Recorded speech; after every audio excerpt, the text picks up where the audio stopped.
Eu converso agora com dois especialistas no assunto. Marcelo Leal, advogado criminalista, que integra a comissão de juristas no projeto de reforma do Código Penal. E Patrick Mariano Gomes, coordenador da Secretaria de Assuntos Legislativos do Ministério da Justiça.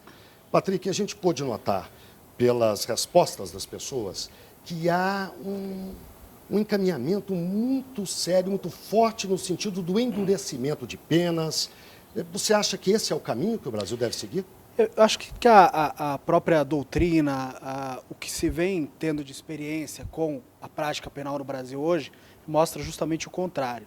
Nós estamos num sistema altamente seletivo, né, em sua maioria formado por pessoas pobres, negras, né, que estão encarceradas hoje no Brasil. Então a gente tem um déficit atualmente de encarceramento no valor de 200 mil vagas. O Brasil tem um problema hoje, foi até relatado na ONU internacionalmente, que precisaria de 200 mil novas vagas para dar conta da demanda do sistema penitenciário nacional brasileiro.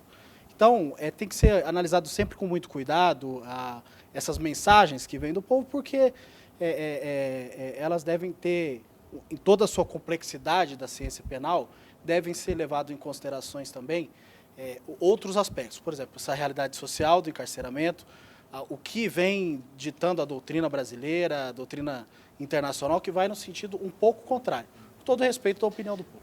Quer dizer, a opinião do povo, se eu entendi bem, sempre deve ser ouvida, mas é preciso levar em consideração experiências internacionais, a nossa própria experiência. O que você acha disso, Marcelo? Você concorda? No primeiro momento, é preciso que se diga que esse tipo de pesquisa, como você mesmo afirmou, ele não tem caráter científico. É difícil afirmar, a partir desse tipo de pesquisa, que a população brasileira realmente pense em pena de morte ou endurecimento de penas. Em segundo lugar, é preciso refletir de que a pena ela tem um duplo caráter. Além da repreensão pelo ilícito praticado, individualmente considerado, ela também é vista como forma de prevenção social.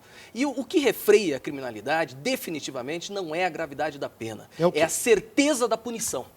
Isso ficou claro, por exemplo, quando nós tivemos o endurecimento no caso da lei seca. Você verifique que, num primeiro momento, quando se estabeleceu a lei seca, houve uma diminuição do número de acidentes e do número de pessoas embriagadas. Quando se percebeu que o país não possui bafômetro suficiente, que não era feita fiscalização, que o chamado enforcement da lei não era feito, o que aconteceu? Os números de acidente voltaram a crescer. Ou seja, a justiça não precisa é funcionar. a gravidade da pena, mas a certeza da punição. Em estados americanos que possuem pena de morte, se verificou que após a instituição da pena máxima, não necessariamente houve diminuição da criminalidade. Então, isso demonstra que não é a gravidade da pena. O que a pena precisa, ela precisa ser proporcional, ela precisa se garantir um caráter de individualização.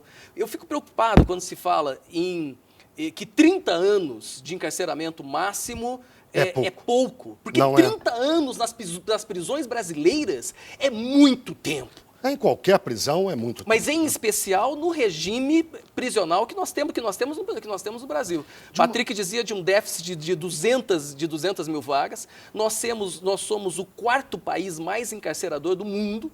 Perdemos apenas para os Estados Unidos, a China, que tem uma população de mais de 1 bilhão de pessoas, e a Rússia, que também tem uma população total muito maior do que a nossa. De uma forma geral, Patrick, o que está lá, feito pela comissão de juristas, em análise no Senado, está no ritmo certo, está no rumo certo, na sua opinião? Eu acho que, como todo trabalho acadêmico, ainda mais de um código, ele é passível de críticas. Eu acho que a comunidade jurídica, então, no Brasil, ela está olhando para esse documento, está apontando algumas críticas, mas também tem pontos positivos. Por exemplo, o que você elenca como positivo? A questão dos crimes patrimoniais, a redução das penas por crime de furto. Acho que o Brasil não pode tolerar mais um ladrão de bicicleta, um ladrão de shampoo, preso 1 ano atrás das grades. Então, assim, a sociedade também percebe, e está bem acentuado isso na sociedade, que a prisão não resolve o problema do crime, ela não regenera.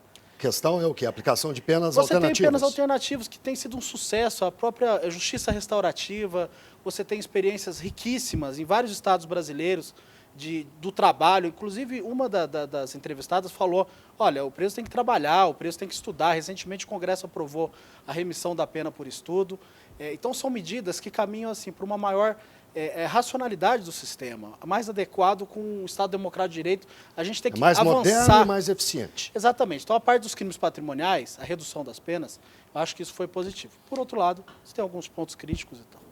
Na verdade, sobre esse ponto, a análise que a comissão fez é que, a partir dos dados enviados pelo DEPEN, Departamento Penitenciário, verificou-se que nós temos uma população carcerária hoje de cerca de 515 mil pessoas encarceradas hoje.